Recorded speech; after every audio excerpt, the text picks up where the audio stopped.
کو دیکھنا چاہتا ہوں۔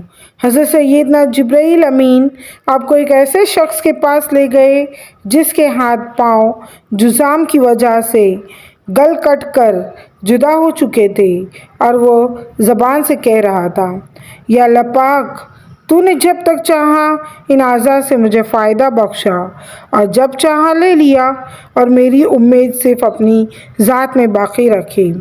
اے میرے پیدا کرنے والے، میرا تو مقصود بس تو ہی تو ہے۔ حضرت سیدنا یونس نے فرمایا، اے جبرائیل امین، میں نے آپ کو نمازی روزہ دار شخص دکھانے کو کہا تھا۔ حضرت سیدنا جبرائیل امین نے جواب دیا، اس مصیبت میں مبتلا ہونے سے قبل یہ ایسا ہی تھا۔ جب مجھے یہ حکم ملا ہے کہ اس کی آنکھیں بھی لے لوں، چنانچہ حضرت سیدنا جبرائیل امین نے اشارہ کیا اور اس کی آنکھیں نکل پڑیں، مگر عابد نے زبان سے وہی بات کہی، اللہ پاک، جب تک تو نے چاہا ان آنکھوں سے مجھے فائدہ بخشا اور جب چاہا انہیں واپس لے لیا۔ اے اللہ پاک، میری امید گاہ صرف اپنی ذات کو رکھا، میرا تو مقصود بس تو ہی تو ہے۔ حضرت سیدنا جبرائیل امین نے عابد سے فرمایا، آؤ ہم تم مل کر دعا کریں کہ اللہ پاک تم کو پھر آنکھیں اور ہاتھ پاؤں لوٹا دے اور تم پہلے ہی کی طرح عبادت کرنے لگو۔ عابد نے کہا، ہرگز نہیں۔ حضرت سیدنا جبرائیل امین نے فرمایا، آخر کیوں نہیں؟ عابد نے جواب دیا، جب میرے اللہ پاک کی رضا اسی میں ہے تو مجھے صحت نہیں چاہیے۔ حضرت سیدنا یونس نے فرمایا، واقعی میں نے کسی اور کو اس سے بڑھ کر عابد نہیں دیکھا۔ حضرت سیدنا جبرائیل امین نے کہا، یہ وہ راستہ ہے کہ رضا الہی تک رسائی کے لیے اس سے بہتر کوئی راہ نہیں ہے۔ دیکھا آپ نے، صابر ہو تو ایسا۔ آخر کون سی مصیبت ایسی تھی جو ان بزرگوں کے وجود میں نہ تھی، یہاں تک کہ بالآخر آنکھوں کے چراغ بھی بجھا دیے گئے تھے، مگر ان کے صبر و استقلال میں ذرہ برابر فرق نہ آیا۔ وہ راضی بریاضی الہی کی اس عظیم منزل پر فائز تھے کہ اللہ پاک سے شفا طلب کرنے کے لیے بھی تیار نہیں تھے کہ جب اللہ پاک نے بیمار کرنا منظور فرمایا ہے تو میں تندرست کیوں ہونا چاہتا ہوں۔ یہ انہی کا حصہ تھا۔ ایسے ہی اہل اللہ کا مقولہ ہے، ہم بلاؤں اور مصیبتوں کے ملنے پر ایسے ہی خوش ہوتے ہیں جیسے اہل دنیا دنیاوی میں ہاتھ آنے پر خوش ہوتے ہیں۔ یاد رہے، مصیبت بسا اوقات مومن کے حق میں رحمت ہوا کرتی ہے اور صبر کر کے عظیم ان کمانے اور بے حساب جنت میں جانے کا موقع فراہم کرتی ہیں۔ اب ہم دیکھیں گے کہ ایک کانٹے پر صبر کا کیا اجر ہے۔ صحابی ابن صحابی، جنتی ابن جنتی، حضرت سیدنا عبداللہ بن عباس فرماتے ہیں کہ نبی کریم نے ارشاد فرمایا، جس کے مال جان میں مصیبت آئی پھر اس نے اسے پوشیدہ یعنی چھپائے رکھا اور لوگوں پر ظاہر نہ کیا، تو اللہ پاک پر حق ہے کہ اس کی مغفرت فرما دے۔ ایک اور روایت میں ہے، مسلمان کو مرض، پریشانی، رنج، اذیت اور غم میں سے جو مصیبت پہنچتی ہے، یہاں تک کہ کانٹا بھی چبھتا ہے، تو اللہ پاک اسے اس کے گناہوں کا کفارہ بنا دیتا ہے۔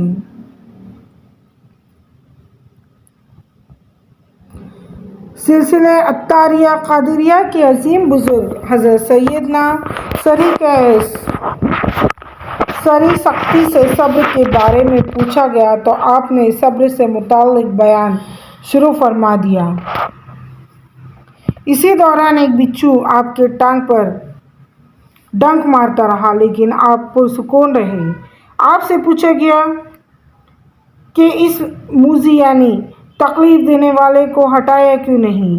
فرمایا، مجھے اللہ پاک سے حیا آ رہی ہے کہ میں صبر کا بیان کروں لیکن خود صبر نہ کروں۔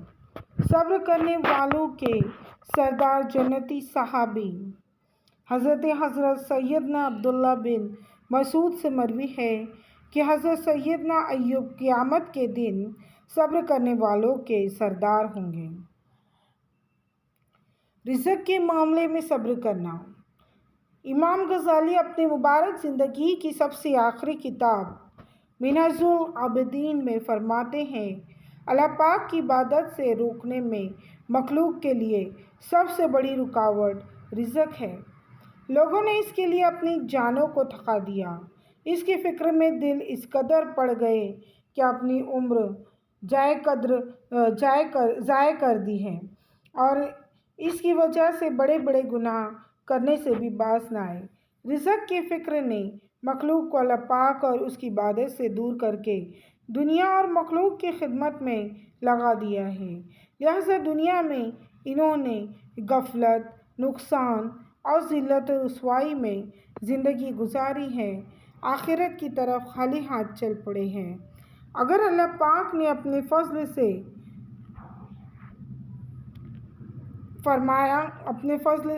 رحم نہ فرمایا تو وہاں انہیں حساب اور عذاب کا سامنا ہوگا۔ غور تو کرو کہ اللہ پاک نے رزق کے متعلق کتنی آیات نازل فرمائی اور رزق دینے پر کتنا زیادہ اپنے وعدے، قسم اور ضمانت کا ذکر فرمایا۔ ان سب کے باوجود لوگوں نے نیکی کا راستہ اختیار نہ کیا اور نہ ہی مطمئن ہوئے، بلکہ وہ رزق کی وجہ سے مدہوشی کی کیفیت میں ہے اور انہیں یہی فکر کھائی جاتی ہے کہ کہیں صبح یا رات کا کھانا نکل نہ جائے۔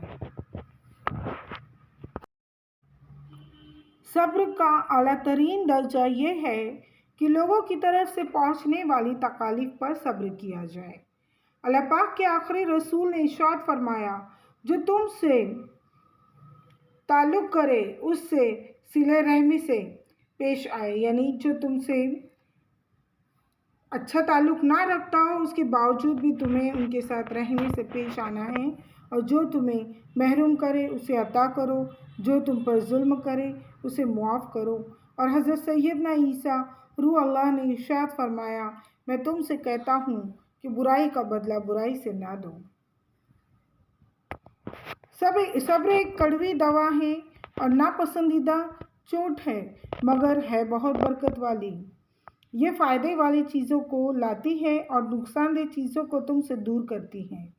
اور جب دوا ایسی بہترین ہو تو عقلمند انسان خود پر زبردستی کر کے اسے پی لیتا اور اس کی کڑواہٹ کو برداشت کرتا اور کہتا ہے، کڑواہٹ ایک لمحے کی اور راحت سال بھر کی ہے۔ اسی طرح جب اللہ پاک کسی وقت تم سے دنیا یا رزق کو روک دے تو تم کہو، اے نفس، اللہ پاک تیرے حال کو تجھ سے زیادہ جانتا ہے اور وہ تجھ پر سب سے زیادہ مہربان بھی ہے۔ جب وہ کتے کو گھٹیا ہونے کے باوجود روزی دیتا ہے، بلکہ کافر کو اپنا دشمن ہونے کے باوجود کھلاتا ہے، تو میں تو اس کا بندہ ہوں، اسے پہچاننے اور ایک ماننے والا ہوں، تو کیا وہ مجھے ایک روٹی بھی نہیں دے سکتا؟ اے نفس، اچھی طرح جان لے کہ اس نے تجھ سے رزق کسی بڑے فائدے کے لیے ہی روکا ہے، اور ان قریب اللہ پاک تنگی کے بعد آسانی فرمائے گا۔ بس تھوڑا صبر کر لے، پھر تو اس کی عالیشان قدرت کے عجائبات دکھیں گے۔ وآخر دعوانا ان الحمد للہ رب العالمین۔